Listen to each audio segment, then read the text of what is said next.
नहीं जाना विचार कर लो, नहीं जाना है तो विचार कर लो।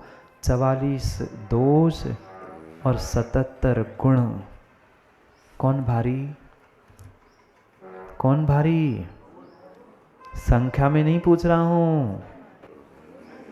आज तक हमने दोष ही भारी करते हुए पुरुषार्थ किया, भले ही दोषों की संख्या कम थी, गुण अधिक थे मेरे भीतर, पर आज तक न मैं अपने गुणों को देख पाया, न सामने वाले के गुणों को देख पाया, न अपने दोषों को सुधार पाया, न सामने वाले के गुणों की प्रशंसा भी मैं कर पाया।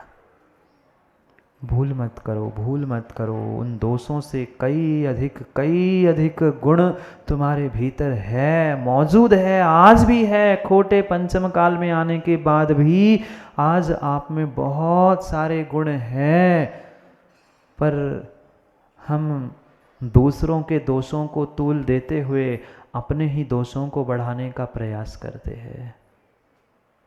हम अपने गुणों को और सामने वाले के गुणों को भी तो देखे, समझे, तभी कुछ काम हो सकता है, अन्यथा नहीं होगा। क्या करूं? कहने के लिए बहुत कुछ विषय है, पर समय उतना नहीं है।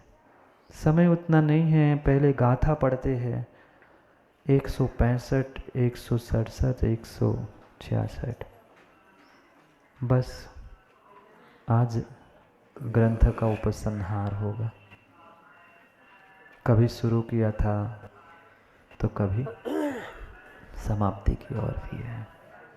पढ़ते हैं पहले गाथाओं में कि भगवान किस प्रकार से इन गुण दोषों को समझाते हुए रहस्य प्रकट कर रहे हैं कि ये ऋण सार क्यों है, क्यों सार लिखा है, कैसा सार है, उसको पढ़ते हैं। फिर उपसंहार करते हुए विराम भी लेते हैं, पर पूर्ण नहीं, अल्प विराम लेते हैं। पढ़ते हैं, सम्मानाणं वेरक तवो भावं निरीह वित्तिचारितं गुणशील सहावंतः उपपज्जति ऋण सारविणं गंथविणं जिनदिठं णहु मन्नदि णहु सुने णहु पढ़धि णहु चिंतति णहु भावति सोचेव हवेदि कुदिठि इति सज्जन पूज्यं ऋण सार गंथम निरालसो निचम जो पढ़धि सुनधि भावधि सो पावधि सासदम ठाणे। पढ़ो।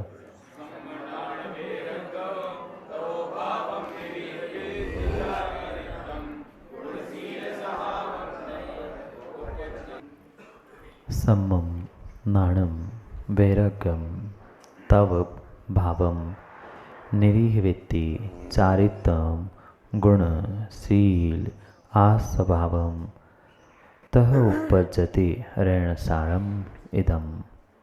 यह जो इदम यानी ऋणसार ग्रंथ है, उसमें सम्मम यानी सम्यक दर्शन, नाणम सम्यक ज्ञान, वैराग्य, तवो भाव तप के भाव, निरीह वृत्ति दो निष्प्रिय वृत्ति है साधु की, श्रावक की, चारितम श्रावकों का नहीं, साधु का, और मात्र साधु का भी नहीं, श्रावकों का भी चारित्र होता है। सम्यक चारित्र महाव्रतों के युक्त होते हुए निर्ग्रंथों का है ही, पर श्रावकों का भी अणुव्रत रूप चारित्र है, और अणुव्रत रूप भी चारित्र नहीं ग्रहण कर पा रहे हो, कम से कम श्रावकों के 8 मूल गुण रूप वह सम्यक्त्वाचरण चारित्र तो ग्रहण करो ही करो। एक गुण है। सम्यक दर्शन की तो कितनी महिमा और कितना सारा व्याख्यान किया। सर्वश्रेष्ठ गुण हमारे भीतर है, जिसका नाम है सम्यक दर्शन, और यही वास्तव में रहन सार है। ये मात्र ग्रंथ नहीं जिनेन्द्र जी, ये रहन सार है, ये रत्न है, ये शरीर, ये पर्याय ही मेरे लिए रत्न के स्वरूप मिली है और उसमें से सार ये सब कुछ प्राप्त हुआ है। सम्यक दर्शन, सम्यक ज्ञान, सम्यक चारित्र, सम्यक तप, वह निष्प्रिय वृत्ति, गुण, शील, ये सब सब तुम्हारे भीतर उत्पन्न होते हैं। अगर तुम्हारे भीतर तुम उत्पन्न करते हो, उत्पन्न करने की शक्ति तुम समझते हो, उसे मैनेज करने की तुम्हारे भीतर अगर शक्ति है, तो नियम से तुम ही सबसे बड़े ऋण सार हो। ऋण यानी रत्न, ऋण यानी रत्न, और उस रत्नों का सार अगर कुछ है तो ये सार है। और ये सभी सार हम कुछ दिनों से, कुछ महीनों से समझ रहे थे, प्रतिदिन समझ रहे थे। कभी पीछे बैठकर, कभी आगे बैठकर, कभी किसी मंदिर में, कभी किसी आंगन में, सब जगह हमने इस ऋण सार को अपने भीतर आत्मसात करने का प्रयास किया। जितनों ने किया उतनों को बोध है कि मैंने क्या पाया और क्या खोया। खोने वाले, खोजने वाले तो बहुत है, पर पाने वाले विरले ही होते हैं, विरले ही होते हैं। अगर थोड़ा सा भी भावों में परिवर्तन आया है ना माँ, इतना सा भी भावों में परिवर्तन आया है, अपनी गलती का भी एहसास हुआ है ना, तो 5 महीने की मेरी मेहनत सार्थक है। अगर इतना सा भी परिवर्तन भावों में आया है तो कई युवा, कई बालक और कई सारे जीव, पंडित जी, संजय जी आके कह गए, महाराज जी हम तो मंदिर भी नहीं आते थे। कई सारे ऐसे जीव जिन्होंने साल में 2-4 बार मंदिर में आने का उनका नियम था, मतलब कभी दिवाली आदि दिनों में आने वाले, आज प्रतिदिन मंदिर जा रहे हैं। जैसे ही घड़ी का समय होता है नीरज 9 बजे, बेचैनी होती है कब गुरु के पास जाए। 9-10 बजे कहीं होटल ढाबे में जाने वाले युवा गुरु के पास पहुंचने का, उनकी सेवा करने का प्रयास कर रहे हैं। यही वास्तव में ऋण का सार है, यही अशोक जी धर्म का सार है। मन प्रभु और गुरु के पास पहुंचने के लिए हिरोरे लेना, उनके प्रति आत्मीयता बनना, मुझे उनसे कुछ मिल रहा है उसकी अनुभूति करना, यही इस वर्षा योग की सार्थकता है। क्योंकि बहुत सारे ऐसे जीव हैं जिन्होंने कभी जिनवाणी सुनने का प्रयास ही नहीं किया था, जिनको जिनवाणी ही नहीं पता, आगम क्या पता नहीं है, वो भी प्रतिदिन समय निकालकर जिनवाणी सुनने के लिए बैठे रहे। क्यों? क्योंकि अपनी बात सबको अच्छी लगती है, अपनी बात सबको अच्छी लगती है, और अपनी बात के माध्यम से ही ये जीवन को स्मार्ट और स्टार्ट करने का हमने प्रयास किया था।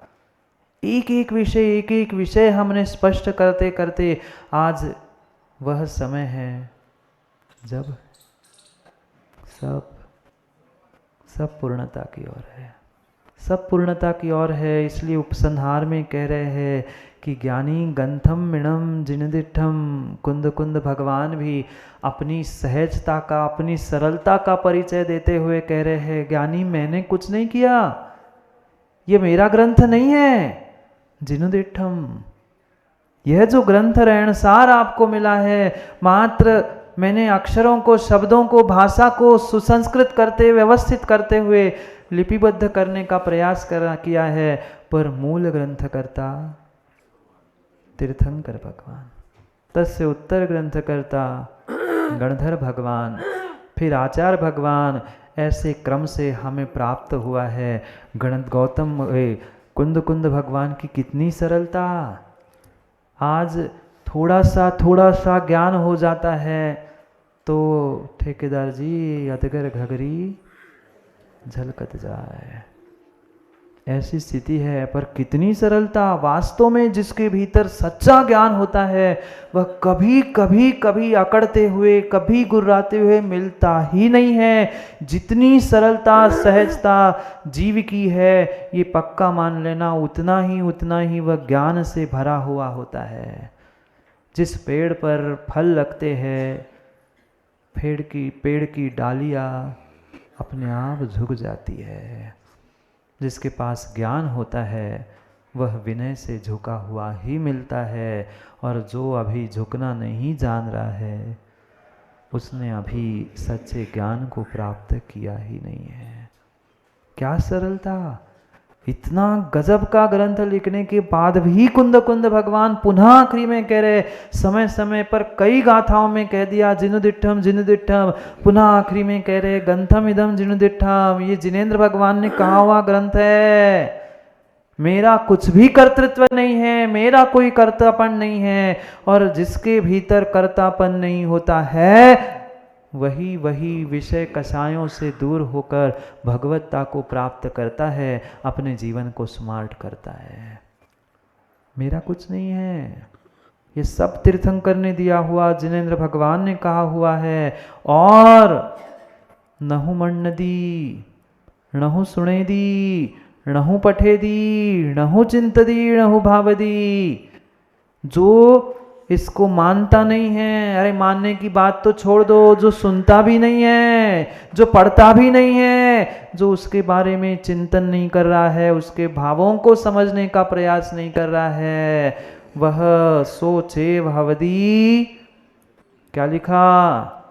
जोर से बोलो। मैंने नहीं कहा, आप ही ने बोला। मैंने बोला ही नहीं, आप ही ने कहा कुदिठी मिथ्या दृष्टि। अब लिखा है तो कहना तो पड़ेगा ही, लिखा है तो कहना ही पड़ेगा। जो उसे जानता नहीं है, मानता नहीं है, श्रद्धा नहीं करता, पढ़ता नहीं है, चिंतन नहीं करता, भाव नहीं करता, वह नियम से कुदिठी है। आप प्रश्न पूछ रहा हूं मैं, आपने सुना है मतलब कुंद कुंद भगवान की भाषा में तो कम से कम सुना है, समझ में नहीं आए, भीतर नहीं भी उतरा है, पर समझा है, सुनने का प्रयास भी किया है, तो भी हम एक अपेक्षा से सम्यक दृष्टि है ही। मान लो कम से कम व्यवहार से, तो मानने में क्या जाते, खुशियां मना लो। सुना है और सुना है, तभी कभी गुनने का भी प्रयास जीव करेगा। सुनेगा ही नहीं तो गुनेगा क्या, और गुनेगा ही नहीं तो चुनेगा क्या। सुनना आवश्यक है, इसलिए जो श्रद्धा से सुनता है, आगे वही तो कह दिया, इति सज्जन पुण्य पूज्यम ऋण सा गंथम निरालसो निचम। जो निरालसी होते हुए कहाँ तक 2-2, 5-5, 6-6 किलोमीटर दूर दौड़ते ग्रंथ सुनने के लिए वह श्रावक गण आते थे, ऐसे भी जीव है रोज प्रतिदिन 8-8, 10-10 किलोमीटर दूरी से ग्रंथों का पारायण सुनने के लिए, मात्र 1 घंटे की जिनवाणी सुनने के लिए पहुंचते थे। सब काम छोड़कर यहाँ पहुंचते थे। यही तो श्रद्धा है पंचम काल में, और यही ज्ञानी साथ जाने वाली है। धन दौलत नीले साथ नहीं जाएगी, जाएगा ये साथ में। जो सज्जन पूज्यम, जो सज्जन पुरुषों के द्वारा, जो पूज्य पुरुषों के द्वारा ये ग्रहणसार ग्रंथ है, जो व्यक्ति इसे निरालसो निचम, निरालस होते हुए नित्य पढ़ता है, सुनता है, भावदी, उसके सुनने के भाव भी करता है। बहुत सारे लोगों ने तो यहाँ आके सुनने का प्रयास किया, और जो नहीं आ पा रहे थे वह परोक्ष रूप से ही ऑनलाइन सुन रहे थे। ये जो सुनने का प्रयास कर रहा है, सो पावदी सासदम ठाणम। जो इसे सुन रहा है, श्रद्धा पूर्वक जिसने सुना, श्रद्धा पूर्वक उसे पढ़ा, श्रद्धा पूर्वक भावना भाई है, हाँ मैं भी स्मार्ट जीवन बना लूंगा, मैं भी ऐसा बनूं, बन पाओ नहीं बन पाओ, बन तभी पाओगे, अच्छे बन तभी पाओगे जब पुण्य, पुरुषार्थ, काल अवधि सभी साथ देगी। पर भावना भी भाई है कि मैं सुधर जाऊं, मेरी गलती है, मैं सुधारना चाहता हूं, तो भी विश्वास मानना आपने बहुत कुछ कर लिया। कुछ मत करो। मैं हर स्थान पर यही कहता हूँ माँ कि अपनी गलती को मात्र पहचान लो, किसी को कहना भी नहीं। पंचम काल है, किसी को गलती कहने भी नहीं जाना, पर अपने आप को अपने गलती का एहसास हो, और ज़्यादा से ज़्यादा गुरु को हो, तीसरे किसी को बताने की आवश्यकता नहीं है। इतने से पंचम काल में काम बन जाएगा, इतने से पंचम काल में काम बन जाएगा कि मुझे अपने गलती का एहसास हो और मैं गुरु से पास पहुंचकर उसका प्रायश्चित ले लूं। काम बन गया, पर गलती माने ही नहीं तो कभी सुधार नहीं होगा। गलती मानेंगे नहीं तो सुधार नहीं होगा। सुधार समय पर ही होगा, पर गलती को आज ही हमें स्वीकार करना होगा, जानना होगा, मानना होगा, तो कुछ काम बन पाएगा। भावना तो भाव, कर पाओ नहीं कर पाओ माँ, कुछ भी मत करो, पर कम से कम भावना तो भाव। नहीं मिल पा रहा है, नहीं कर पा रहा है कुछ हम, तो कम से कम उसे प्राप्त करने की भावना भाते जाओ, भावना भाते जाओ। भावना भवनाशनी होती है, भावना भवनाशनी होती है, भावना भवनाशनी होती है।